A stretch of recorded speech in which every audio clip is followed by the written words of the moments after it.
Well, it continues to be a miserable start to spring in Atlantic Canada. Another storm passing through as residents have barely recovered from last week's spring blizzard.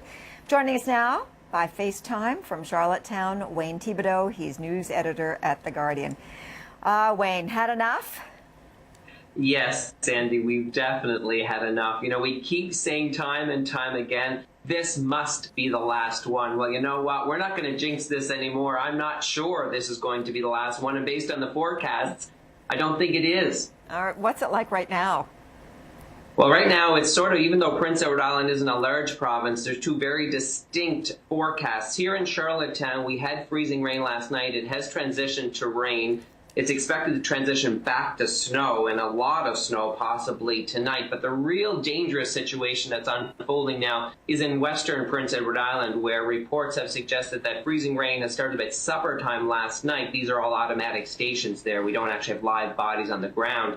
And the freezing rain has been going for what we think now is close to about 20 hours. And in fact, the situation so bad up there that our North Cape station for Environment Canada has froze up, so we don't even have reports up there. But on the ground, a lot of ice, and right now the winds are forecast this evening to gust to 80 kilometers an hour. That's going to create a very dangerous situation. Well, yeah, the combination of ice and winds, there's always a concern about loss of power. Has that happened, or is there a suggestion it might? Very much so. It has happened. In fact, just before we went to air, I checked with Maritime Electric, the provincial utility here. 8,500 Prince Edward Island homes are without power now. And to give you an idea, we're getting some pictures in from some of our readers. There are strings now, 8 and 9 electric poles, utility poles that are lying on the ground. The heavy ice is just causing them to snap like twigs, one of the people told me. And the situation, several roads, including the main road, Route 2, the main highway into western Prince Edward Island, closed at this hour because 4 utility poles are lying across the road. Wayne, can you speak to all of Atlantic Canada as well in terms of what they're dealing with?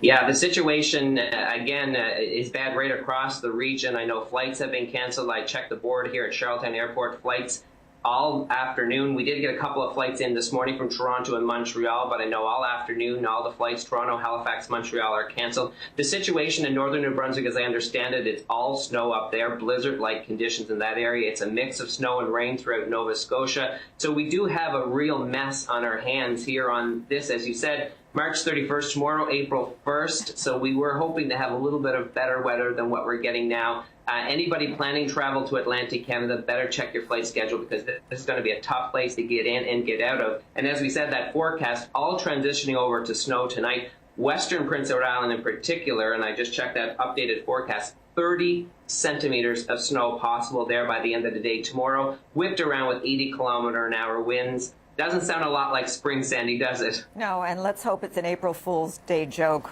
tomorrow. Not. Yes, exactly. Okay, Wayne, thanks so much. Wayne Thibodeau, stay warm. Thank you very much, Sandy. Take care.